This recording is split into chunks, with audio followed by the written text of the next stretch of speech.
అనుదిన వాగ్దానం, daily promise. దేవుని నామానికి మహిమ కలుగును గాక. మన ప్రభువును ప్రియరక్షకుడైన యేసుక్రీస్తు వారి శుభనామంలో మీకు నా హృదయపూర్వక వందనాలు తెలియజేస్తున్నాను. ఈ దినం దేవుని వాగ్దానం, ఆరోగ్యమును స్వస్థతను మరలా రప్పించుచున్నాను. ఇర్మియా 33:6.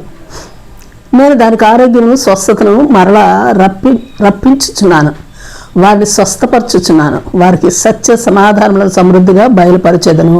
ఆమేన్. Praise lord.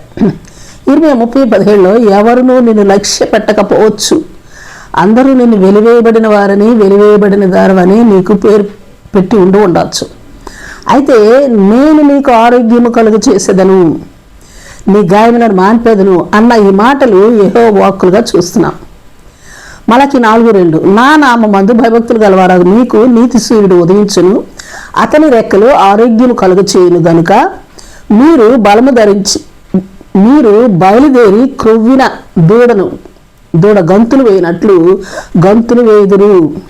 ఈ మాటలు సైన్యములకు అధిపతిగా యెహోవా సెలవిస్తున్నట్లుగా చూస్తున్నాం. Praise Lord. మత్తయి 9:12-13 చూస్తే, రోగులకే గానీ ఆరోగ్యం గల వారికి వైద్యుడు అక్కర్లేదు, అయితే నేను పాపులనే పిలువ వచ్చిన్నాను, కనికరమునే కోరుచున్నాను గాని బలిని కోరను అను వాక్యభావం ఏమిటో మీరు వెళ్ళి నేర్చుకునడని యేసుక్రీస్తు ప్రభువారు ప్రశ్నిస్తూ ఉన్నారు. అవును, అందుకే యెషయా 53:5 మన అతిక్రమ క్రియలను బట్టి అతడు గాయపరచబడను, మన దోషములను బట్టి నలుగుగట్టబడను, మన సమాధానార్థమైన శిక్ష అతని మీద పడను, అతడు పొందిన దెబ్బల చేత మనకు స్వస్థత కలుగుచున్నది. అలాగే 4వ నిశ్చయముగా అతడు మన రోగములను భరించెను, మన వ్యసనములను వహించెను. మొదటి పేతురు 2:24-25 చూస్తే, మీరు గొర్రెల వలె దారి తప్పిపోతురు గాని ఇప్పుడు మీ ఆత్మల కాపరియు అధ్యక్షుడు అయిన ఆయన వైపు మళ్ళీ ఉన్నారు, అందుచేత ఆయన పొందిన గాయముల చేత స్వస్థత నొందితిరి. ఎందుకంటే మనము పాపముల విషయమే చనిపోయి నీతి విషయమే జీవించున్నట్లు ఆయన తానే తన శరీరమందు మన పాపములను రాళ్ళ మీద మోసుకునేను గనుక. అందుకే సావిత్రి 3:7-8 చెప్పబడినట్లుగా, నేను జ్ఞానిని కదా అని నువ్వు అనుకోవద్దు సుమా, యెహోవా యందు భయభక్తులు కలిగి చెడుతనమును విడిచిపెట్టుము, అప్పుడు నీ దేహమునకు ఆరోగ్యమును నీ ఎముకలకు సత్తువు కలుగును. Praise Lord. అలాగనే సామెత 4:20-27 చూసినట్లయితే, దేవుని మాటలు ఆలకించి దేవుని వాక్యానికి చెవియొగ్గినట్లయినా నీ కనుల ఎదుటి నుండి వాటిని తొలగిపోనీయక నీ హృదయమందు వాటిని భద్రం కొనినట్లయినా అవి దొరికిన వారికి జీవమును వారి సర్వశరీరములకు ఆరోగ్యమును ఇచ్చును.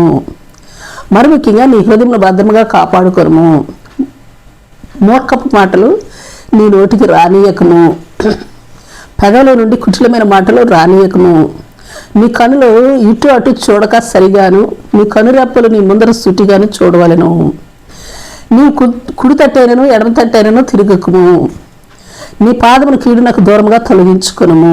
Praise lord. అవును, మన ప్రభువు మనల్ని రక్షించుట కొరకు, మనల్ని బాగు చేయుట కొరకు, మనం ఆరోగ్యవంతులుగా ఉండుట కొరకు, మన పాపముల నుండి రోగం నుండి మరి స్వస్థత పొందుట కొరకు ఆయన దెబ్బలను పొంది గాయపరచబడి రక్తం చిందించి ఆయన పొందిన దెబ్బల చేత, ఆయన పొందిన గాయముల చేత, ఆయన కాచిన రక్తం చేత మనకు స్వస్థత, ఆరోగ్యమును, రక్షణ కలుగు చేసినాడు గనుక ఆయన యందు భయభక్తులు కలిగి ఆయన వాక్యాన్ని మన హృదయమందు ఉంచుకుని మన హృదయమును, మన నోటిని, మన పెదవులను, మన నడవడిని ఆయనకిష్టులుగా ఉండునట్లుగా ఆయన కోరుకొనిట్లో కూడా ఎంతో ప్రేమ ప్రత్యక్షమవుతా ఉంది కదా. అవును, అందుకే ఆరోగ్యం ఇస్తూ స్వస్థతనిస్తూ మనకు తన సత్య సమాధానాలు సమృద్ధిగా బయలుపరిచిన ఆయనకు మనమంతా ఎంత కృతజ్ఞతతో ఆయన త్యాగానికి దాసోహం కావలసిన వారము కామా. అవును, ఆమేన్. Praise lord. ప్రార్థన చేసుకుందాం. ప్రేమ నమ్మకం కలిగిన మా పరలోకపు తండ్రి, నీ పరిశుద్ధ నామానికి స్తుతులు, స్తోత్రాలు దేవా. నీ త్యాగానికి, నీ ప్రేమకు ప్రాణాత్మ దేహములను మీ ముందు దాసోహమును అన్నట్టి కృపను, అట్టి కృతజ్ఞత గల హృదయాలను మా ఎల్లరికీ అనుగ్రహించమని ప్రార్థిస్తూ ఎల్లవేళల మేము మా జీవిత పర్యంతము స్వస్థత ఆరోగ్యములు గల వారమై జీవించినట్టు కృపాభాగ్యమును అనుగ్రహించమని ప్రార్థిస్తూ యేసు నామములో అడిగి వేడుకొంచున్నాం తండ్రి. Amen, amen. Praise lord. రేపు మరొక వాగ్దానంతో మనం కలుసుకుందాం. ప్రతిరోజు ఉదయం ఈ కార్యక్రమాన్ని వీక్షించగలరు. తిరిగి మళ్ళా రేపు ఉదయం కలుసుకుందాం. దేవుడు మిమ్మల్ని దీవించును గాక.